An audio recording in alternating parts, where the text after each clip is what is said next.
Welcome to Democracy Now!, democracynow.org, the War and Peace Report. I'm Amy Goodman. The White House has confirmed it'll ask Congress for an expansive war powers resolution to fight the Islamic State across the globe. The plan calls for a 3-year military campaign in a potential battle zone without geographic limitations. The measure could also open the door to deploying ground forces by only ruling out their, quote, enduring use. President Obama's waged the current anti-ISIS strikes in Syria and Iraq under the 2001 War on Terror resolution, as well as the 2002 vote authorizing the Iraq War. The new measure would repeal the 2002 authority while keeping the authorization of 2001. The move comes despite Obama's previous call for repealing both war authorization measures and a pledge to not sign any law that expands them further. The White House call for an expanded war on ISIS comes as it weighs slowing its withdrawal from Afghanistan for a second time. According to the Washington Post, the U.S. commander in Afghanistan would be given leeway to set the pace of the planned drawdown of NATO forces this year. The U.S.-led NATO occupation formally ended its combat mission in December, but the U.S. secretly expanded its role to ensure American troops continue fighting. The U.S. also left behind an additional 1,000 troops on top of the nearly 10,000 already committed to remain.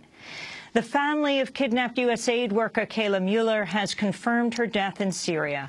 Mueller's captors, the Islamic State, had claimed Mueller was killed in a Jordanian airstrike last week. On Tuesday, the family said it had received proof she was killed, but it remains unclear how. Kayla Mueller's aunt, Lori Lyon, paid tribute to her niece. She has done more in her incredible 26 years than many people could ever imagine doing in their lifetime. My daughter said to me, things that were important to Kayla are finally getting the attention that they deserve.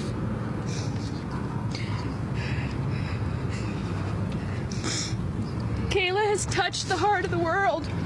Kayla Mueller moved to the Turkish-Syrian border in late 2012 to work with Syrian refugees. She'd previously worked with refugees overseas, including Tibetans in India, Africans in Israel, and Palestinians in the occupied territories. On Tuesday, President Obama said he's heartbroken by Kayla's death, but defended U.S. policy blocking negotiations and ransom payments to militant groups like ISIS. We'll speak with Kayla Mueller's college roommate later in the broadcast. President Obama has urged Vladimir Putin to accept a peace deal with Ukraine, while warning of rising costs if the Russian leader does not. Obama and Putin spoke by phone ahead of today's talks between Russia, Ukraine, Germany, and France and Belarus. The White House says Obama stressed the importance of seizing the opportunity of the negotiations, while also warning the costs will rise if Russia continues backing Ukrainian rebels. Obama's call to Putin came one day after he said he's considering arming the Ukrainian government. A number of European countries, including France and Germany, have opposed military aid to Kiev. The talks come as eastern Ukraine is seeing some of its worst violence to date. At least 12 people were killed and 64 wounded in the city of Kramatorsk when a rocket struck the headquarters of the Ukrainian military's campaign. On the eve of today's talks in Minsk, Ukrainian President Petro Poroshenko called for the removal of Russian soldiers from Ukraine. This is absolutely unacceptable, and that's why we think that these crimes should be punished. We demanded immediate, unconditional ceasefire, withdrawal of the troops, closing the border, and withdrawal of all the foreign troops from Ukrainian territory. President Poroshenko said today he's prepared to impose martial law throughout Ukraine. Casualties were also reported from shelling in the rebel-held city of Donetsk. Ukraine says it wants a return to the terms of a September ceasefire, while Russia says any new truce must reflect the gains of separatist rebels over Ukrainian forces since fighting resumed. Russia has also called for assurances against NATO expansion and addressing the grievances of eastern Ukrainians opposed to the Kiev government that came to power with the ouster of the elected President Viktor Yanukovych 1 year ago. The State Department has closed the U.S. Embassy in Yemen and evacuated its staff, including the ambassador, amidst a political and security crisis in the capital, Sana'a. Yemen has been in limbo since Houthi rebels forced the resignation of the Yemeni cabinet, then seized power last week. In Washington, State Department spokesperson Jen Psaki declined to share details of the embassy closure with reporters. The safety and security of U.S. personnel in Yemen is our top priority, and we are always evaluating the security situation on the ground and taking steps to mitigate risks. We have been reducing staff in Yemen over the past few weeks, as all of you know, given the volatile political and security situation. We have nothing further to announce over and above what we have previously announced. The Houthis have dissolved Yemeni parliament and named Mohammed Ali al-Houthi as the new president in place of the ousted Abdurrabbu Mansour Hadi. The Houthis' move comes as they take part in a new round of UN-brokered talks.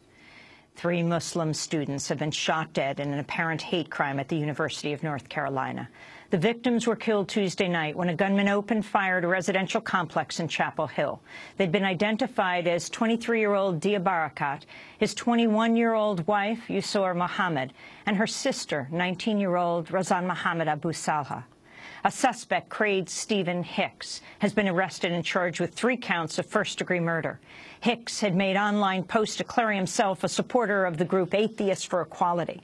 The hashtag Chapel Hill shooting has spread across social media, with Internet users criticizing what they call a lack of national media coverage of the shooting. A grand jury has indicted a New York City police officer for the killing of unarmed African-American Akai Gurley last November. Gurley was in the dimly lit stairwell of a Brooklyn housing project when Officer Peter Liang shot him dead. We'll have more on this story later in the broadcast. NBC News has suspended anchor Brian Williams for 6 months without pay for making false statements about a 2003 incident in Iraq. Williams apologized last week after it emerged he'd wrongly claimed he was on board a U.S. helicopter downed by rocket fire. American soldiers publicly challenged Williams' account, saying he was nowhere near the aircraft that came under attack. Williams has blamed the fog of memory for his mistake, but in a statement, NBC said Williams' claims were wrong and completely inappropriate for someone in Brian's position, unquote. On Tuesday, Williams' former boss at NBC Universal, Bob Wright, defended the anchor by pointing to his favorable coverage of the military, saying, quote, he's been the strongest supporter of the military of any of the news players. He never comes back with negative stories. He wouldn't question if we're spending too much. And as Brian Williams is suspended, the nation's top satirist of the media and political establishment has announced he's stepping down sometime this year. On Tuesday, Jon Stewart said he'll retire as host of The Daily Show after a 16-year run. And those are some of the headlines. This is Democracy Now!, democracynow.org, The War and Peace Report. I'm Amy Goodman.